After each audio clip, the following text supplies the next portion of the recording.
జీవన తరంగాలు, ఇవే ఇవే జీవన తరంగాలు, జీవన తరంగాలు. ఇన్ని అవమానాలు తట్టుకోలేక తనేమైపోతుందోనని భయమేస్తుందమ్మా. ఒకవేళ ఏదైనా జరగరాంది జరిగితే ఇది చూడటం కన్నా ముందుగా నేను పోవడమే మంచిదనిపిస్తుంది.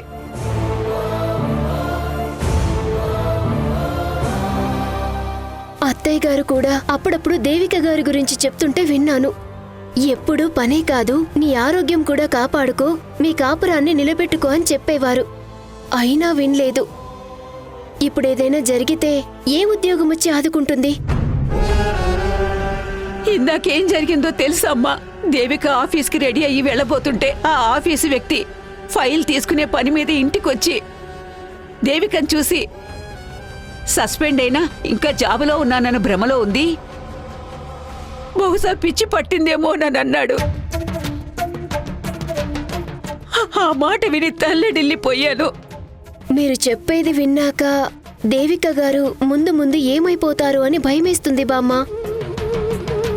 తనలా అవ్వడానికి కీర్తి గాజులు కూడా ఒక కారణం కాబట్టి ఆ నిజం తనకి తెలిస్తే ఏమైపోతుందో ఏమో. ముందు నుయ్యి వెనక గొయ్యి అన్నట్టుంది మన పరిస్థితి.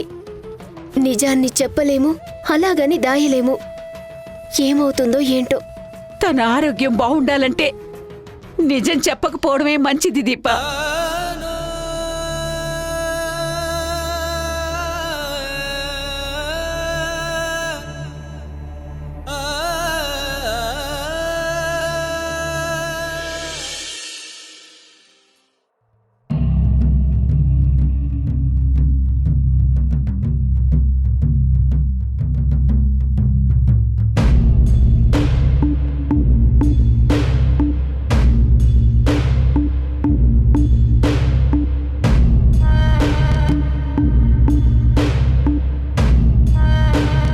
మై గాడ్, ఇల్లు ఇంత గ్రాండియర్గా ఉంటుందని అస్సలు అనుకోలేదు. మనోడు అవినీతి చేపే కాదు, పెద్ద సొరచేపే. అలా చూస్తున్నావేంటయ్యా? నా ఇంటికి నీ దిష్టే తగిలేటట్టుంది. నేను ఆ టైప్ కాదు. నా లెగ్ పెడితే లక్ కలిసి వస్తుందని నా ఫ్రెండ్స్ అంటూ ఉంటారు. సో మీకు కూడా లక్ కలిసి వస్తుందని నన్ను గుర్తుపెట్టుకోండి. నాకు నా వాటా నాకిస్తే చాలు. నీ లక్ నాకు లెక్క తెచ్చినప్పుడు చూద్దాంలే గాని, నువ్వేంటి పట్టపగల ఇలా బరితెగించి వచ్చేసావు? నేనేమైనా అమ్మాయిని అనుకున్నావా అలా అడిగావు? అమ్మాయి అయితే బురకా వేసుకొని రమ్మనేవాడిని, కానీ ఇలా పబ్లిక్ చూసేలా వస్తే నా సీన్ సితార్ అయిపోతుంది. అది నువ్వు మర్చిపోయావా? అనవసరంగా రాంగ్ థింక్ చేస్తున్నావు. ఎవరు డౌట్ పడినా నేను మేనేజ్ చేస్తానులేండి. అయినా నేను ఇక్కడికి మిమ్మల్ని టెన్షన్ పెట్టడానికి రాలేదు. సర్ప్రైజ్, ఒక మంచి సర్ప్రైజ్ ఇవ్వడానికి వచ్చాను. సర్ప్రైజా? నీ భార్య తన మీద కుట్ర చేసింది నేను కాకుండా వేరే వాళ్ళని నమ్మి ఆ అటుపక్క ఏమైనా ఫోకస్ చేసిందా? లేదంటే నేనిచ్చే స్ట్రోక్లకి గతం మర్చిపోయి గజనీలా తయారైందా? మీ ఆత్రం కంట్రోల్ చేసుకుని ముందు నేను చూపించే ఈ వీడియో చూడండి. మీ మీద అవినీతి కేసులో ఎంక్వైరీ జరుగుతుంది. ఆ కేసు కంప్లీట్ అయ్యే వరకు మీకు గవర్నమెంట్ తరపున ఉన్న ఫెసిలిటీస్ మొత్తం వెనక్కి తీసుకోవాలని ఆర్డర్స్ వచ్చాయి. అదే మేడం, ఇందాక చెప్పినట్టు మీ దగ్గరున్న office laptop, files, car keys మాకు హ్యాండ్ ఓవర్ చేయండి.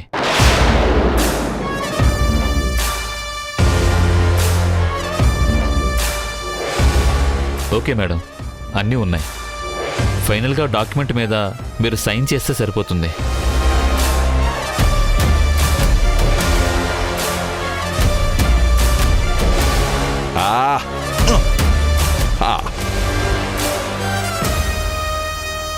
ఇక దేవిక యుద్ధంలో ఆయుధాలన్నీ వదిలేసినట్టే. ఇక మీరు కట్టుబట్టలతో చౌరస్తాలో నిలబడ్డట్టే లెక్క. పాపం మేడం గారికి ఇప్పుడు కారు లేదు, గవర్నమెంట్ ఫెసిలిటీస్ అసలేవీ లేవు. అంతా ఈ నీలకంఠుడి మాయ.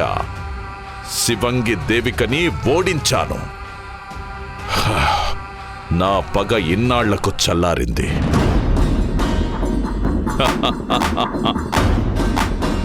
దేవికకి మొదటి ఇజ్జత్ పాయే, తర్వాత జాబు పాయే, ఇప్పుడు అన్నీ పాయే.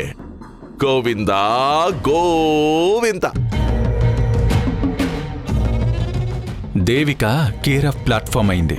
బ్యాడ్ లక్ ఏంటంటే తన భర్తనైనందుకు నేను కూడా రోడ్డున పడాల్సి వస్తుంది.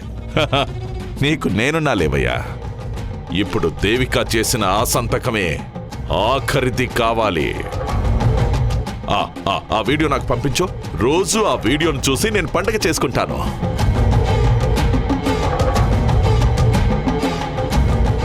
అయ్యో సారీ, డిలీట్ చేశాను. ఏయ్, అడిగితే డిలీట్ చేసావేంటి?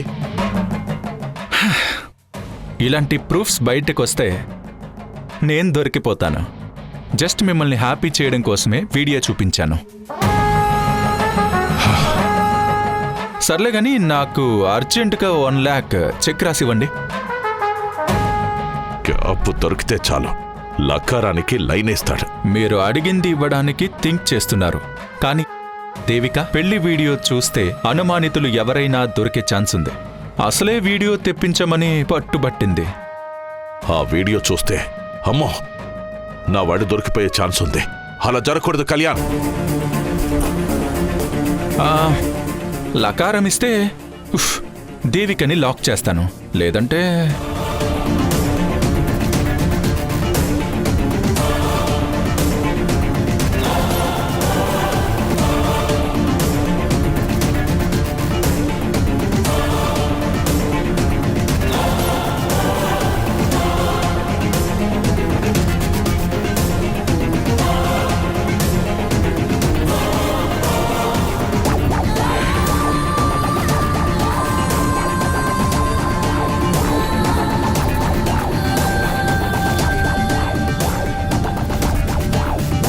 దేవిక పెళ్లి వీడియో చూడకూడదు, అర్థమైందా?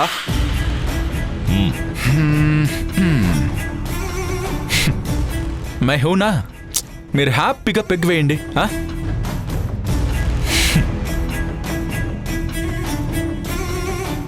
ఆ వీడియో పని అయిపోగానే వీడికి నెక్స్ట్ బర్త్డే లేకుండా చెయ్యాలి, లేదంటే నాకే డేంజర్.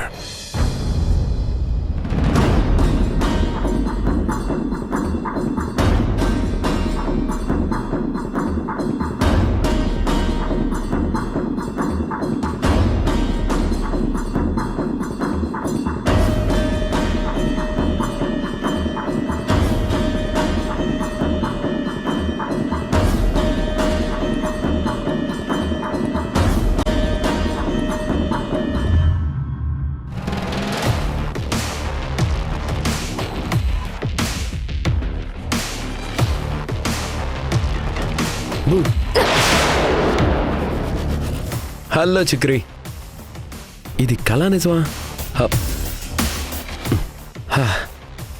నిజమే. నేను కాల్ చేసినా కేర్ చేయవు.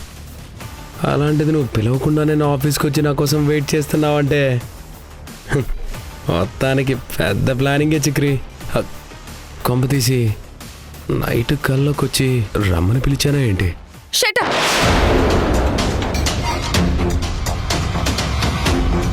నీ మాట ఒప్పుకున్నాను కదా అని నీకిష్టం వచ్చిన పేరుతో పిలుస్తున్నా ఏం మాట్లాడకుండా సైలెంట్ గా ఉన్నాను. నాతో అడ్డమైన పనులు చేయించినా సైలెంట్ గా ఉన్నానంటే కారణం మా నాన్న. అబ్బో, ఇంకా నువ్వు నాకు కండిషన్ పెట్టిన రోజు చెప్పాను కదా, మన మధ్యన జరిగిన విషయం మా వాళ్ళకి ఎట్టి పరిస్థితుల్లో తెలియకూడదని. చెప్పావు. అయితే ఏంటి? అయితే ఏంటి అంటావేంటి? తమాషా చేస్తున్నావా? నీకు తెచ్చిన బిర్యానీ గురించి మా నాన్నకి ఎందుకు చెప్పావు? ఇది చీటింగ్ కదా? చెప్పు. కూల్ చిక్రీ, జరిగిందంతా చెప్తాను విను. నిన్న అర్ధరాత్రి మీ నాన్న దొంగలాగా చొరబడ్డాడు. రేయ్, మా నాన్న నీ గెస్ట్ హౌస్ కి రావడం ఏంట్రా? నువ్వే ఏదో చేసుంటావు. హలో, ఏంటి వాయిస్లో బేస్ వస్తుంది? బ్యాలెన్స్ తప్పుతున్నారు. నన్ను రెచ్చగొడితే రచ్చ అయిపోతుంది. ఏంట్రా అయ్యేది? చెయ్యిరా రచ్చ చూస్తాను. తగ్గాను కదా అని అడచాలని చూస్తే రుద్రకాళినై నీ అంతు చూస్తాను. భయపెట్టి లొంగ తీసుకోవాలని చూస్తే భస్మం చేస్తాను. నువ్వే మాట తప్పి నన్ను హద్దుల్లో ఉంచాలని కట్టడి చేస్తే పడుండడానికి నేనేమైనా పౌరుష రోషం లేనిదని అనుకున్నావా? కబడ్దార్, ఇక నుంచి నీ మాట వినే ప్రసక్తే లేదు. ఏం చేసుకుంటావో చేసుకో, ఐ డోంట్ కేర్.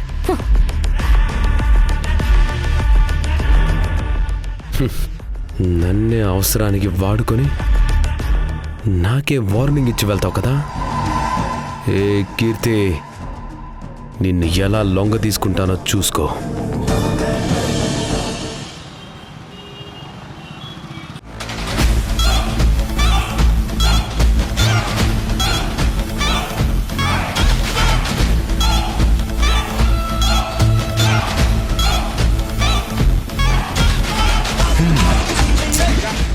ఈరోజు 1,00,000 వర్కౌట్ అయింది.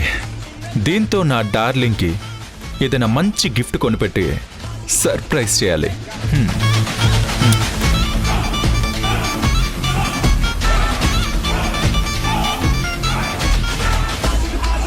Hello, excuse me. ఎవరు మీరు? ఎందుకు వచ్చారు? సార్, వీడియోగ్రాఫర్ని సార్. మేడం పెళ్లి వీడియో అడిగారు, ఇవ్వడానికి వచ్చాను. ఇచ్చావా? ఇచ్చాను సార్. సరే, వెళ్ళు.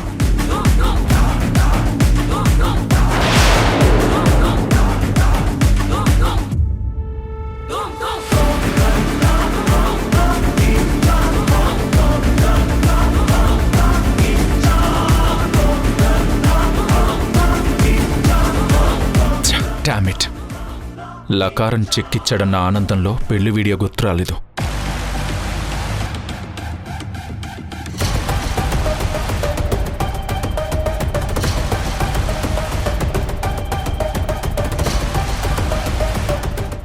ఈ గ్యాప్లోనే ఇది వీడియో తెప్పించుకుంది. ఆ పెళ్లి వీడియోలో నీలకంఠం మనుషుల గురించి క్లూ దొరకకుండా వెంటనే జాగ్రత్త పడాలి.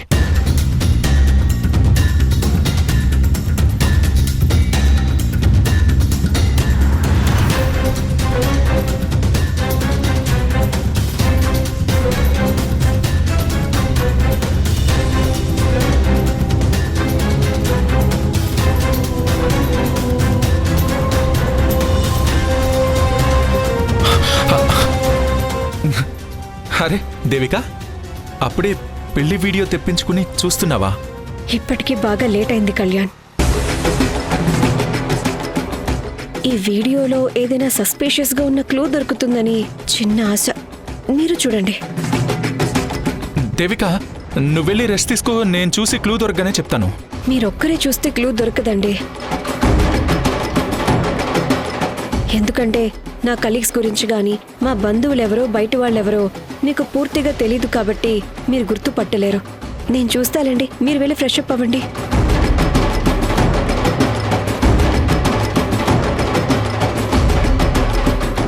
దేవిక చెప్పిన లాజిక్ కరెక్టే.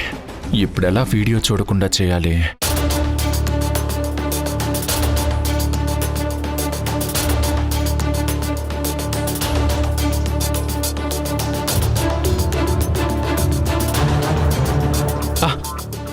దేవిక, నువ్వు వీడియో చూస్తూ ఉండు, నేను వెళ్ళి జ్యూస్ చేసి తీసుకొస్తాను. ఇద్దరం కలిసి జ్యూస్ తాగుతూ వీడియో చూద్దాం.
దొరికింది.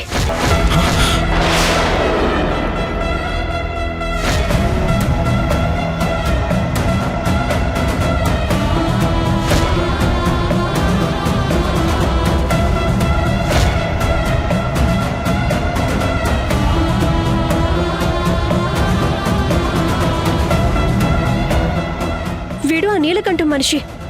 ఇదిగో చూడు, మన ఇంట్లో ఏదో చేయాలనే ఇంటెన్షన్తోనే తిరుగుతున్నాడు.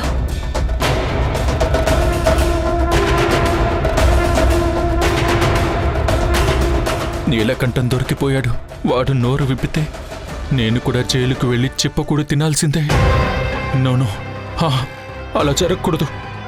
నేను బయటికి రాకూడదంటే ఏం చేయాలి? ఏం చేయాలి? ఏం చేయాలి? పోలీసులకి వీణ్ణి చూపించి వీణ్ణి పట్టుకొని నిజం కక్కించమని చెప్తాను.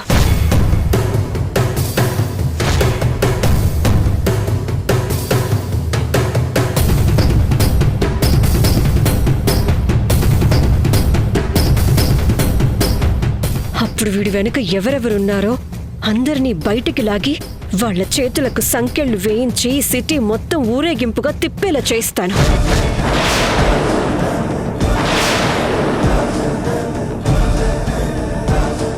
నేను ఏ తప్పు చెయ్యలేదని ప్రూవ్ చేసుకుంటాను. నేను నీలకంఠంతో చేతులు కలిపి తన పతనానికి కారణమయ్యానని తెలిస్తే దేవిక నన్ను చంపేస్తుంది. లేదు, అలా జరగకూడదు. నేను బతకాలి. నా స్వార్థం కోసం ఏదైనా చేస్తాను. ఏం చేయాలి?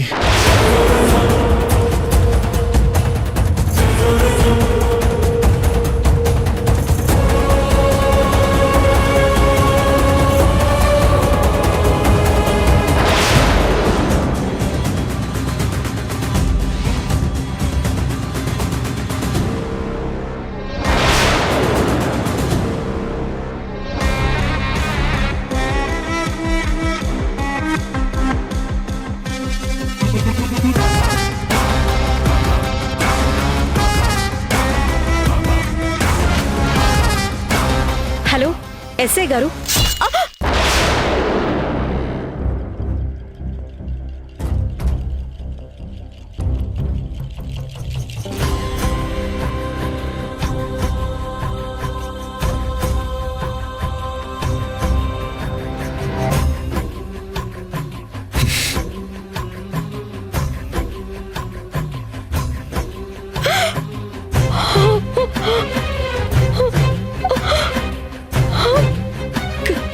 కళ్యాణ్,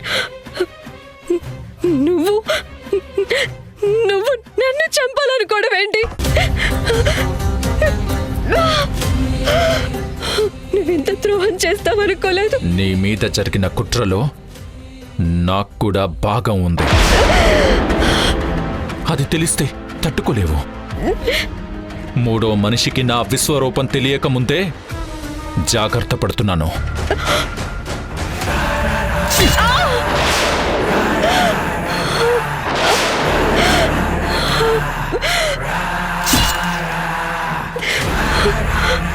సారీ దేవిక, నేనే పోతాననుకున్నప్పుడు ఎవరినైనా లేపేస్తాను.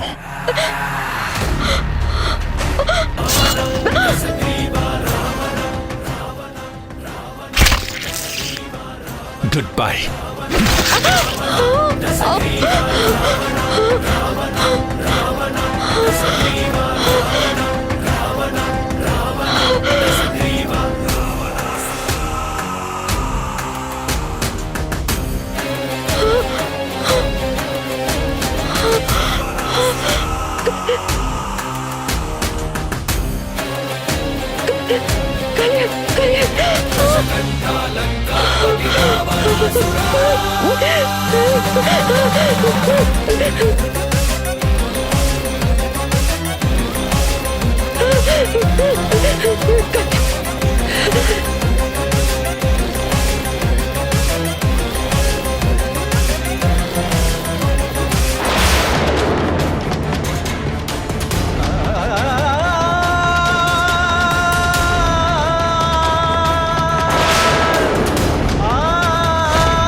మనసులో కత్తులు దాచుకుని మాటల్లో పువ్వులు రాల్చే మనుషుల వల్లే దేవికి ఇలా అవమానాలు పాలైంది. ఎవరి గురించి నాన్న మీరనేది? ఆ రాస్కెల్ కళ్యాణ్ గురించి. మేకతోలు కప్పుకున్న మృగమమ్మవాడు. దేవిక ఆ నీచుడి మాయలో పడి గుడ్డిగా నమ్మి మోసపోయింది.